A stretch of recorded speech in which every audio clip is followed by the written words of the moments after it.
Hello, my name is Florencia Donat, and in this video I will talk about the communicative approach or communicative language teaching, or in its short form, the CLT approach.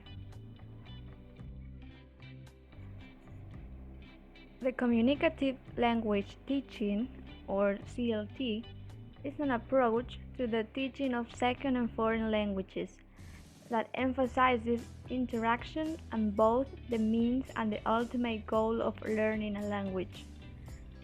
It is also referred to as communicative approach.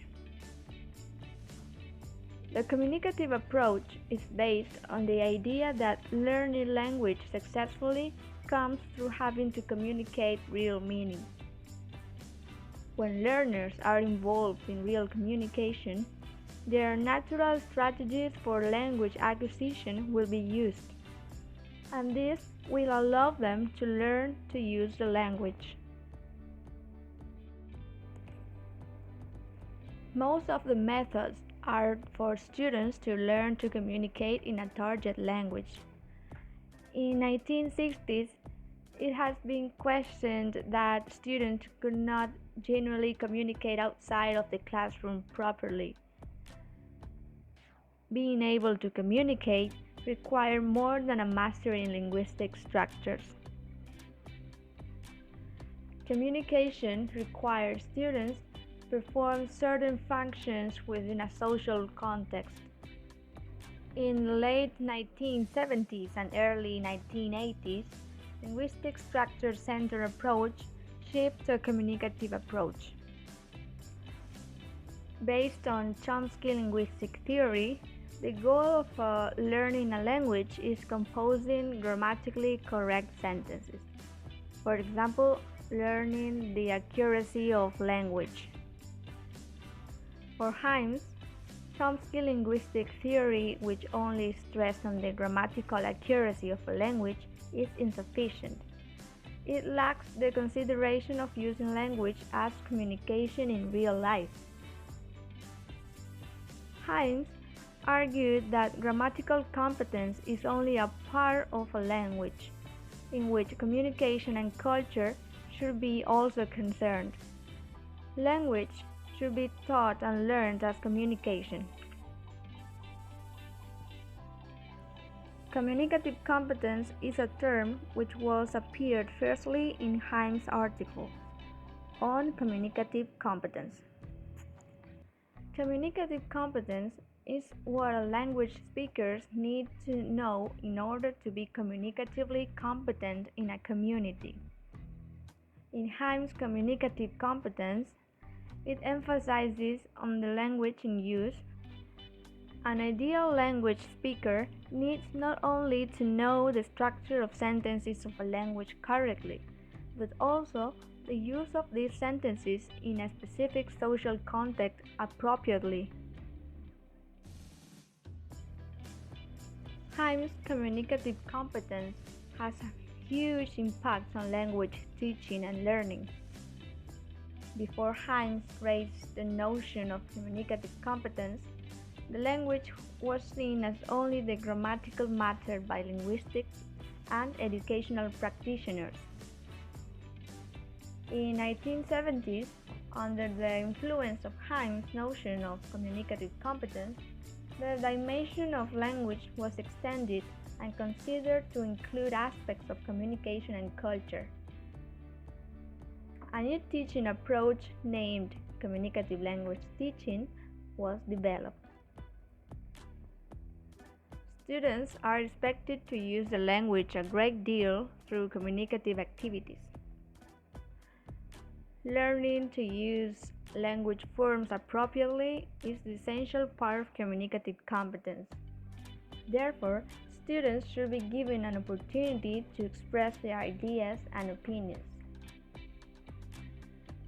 Activities that are truly communicative have three features in common: information gap, choice, and feedback. An information gap exists when one person is in exchange knows something the other person does not. Games are important because they have certain features in common with real communicative events. Here, there is a purpose to exchange. Errors are tolerated and seen as a natural outcome of the development of communication skills. The student's errors may not be corrected when an activity is working on fluency, but returned to at a later point. In communicating, a speaker has a choice not only about what to say, but also how to say it. One function can have many different linguistic forms. Also, a linguistic form may serve different functions in different situations. The social context of the communicative event is essential in giving meaning to the utterances. Since the focus of the course is on real language use, a variety of linguistic forms are presented together. The grammar and vocabulary that the students learn follow from the function, situational context, and the roles of the interlocutors. True communication is purposeful. A speaker can thus evaluate whether or not his purpose has been achieved based off the information he received from his listener. Being able to figure out the speaker or writer's intentions is part of being communicatively competent. Teachers and learners. The teacher acts as a facilitator in setting up communicative activities and as an advisor during the activities. The teacher may be a co-communicator engaging in the communicative activity along with the students.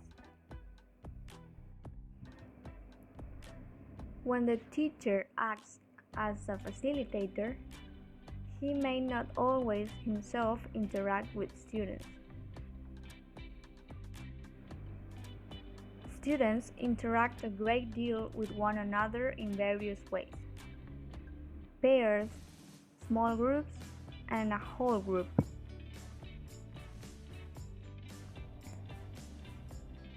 This approach can help future teachers to develop their students' oral communication skills. Students will lose the fear of communicating in a second language, in this case, English as a second language. It can help promote confidence and security in the classroom environment, in everyday use, and when traveling abroad. CLT is a new way of encouraging students to speak more and to get involved in their classroom activities.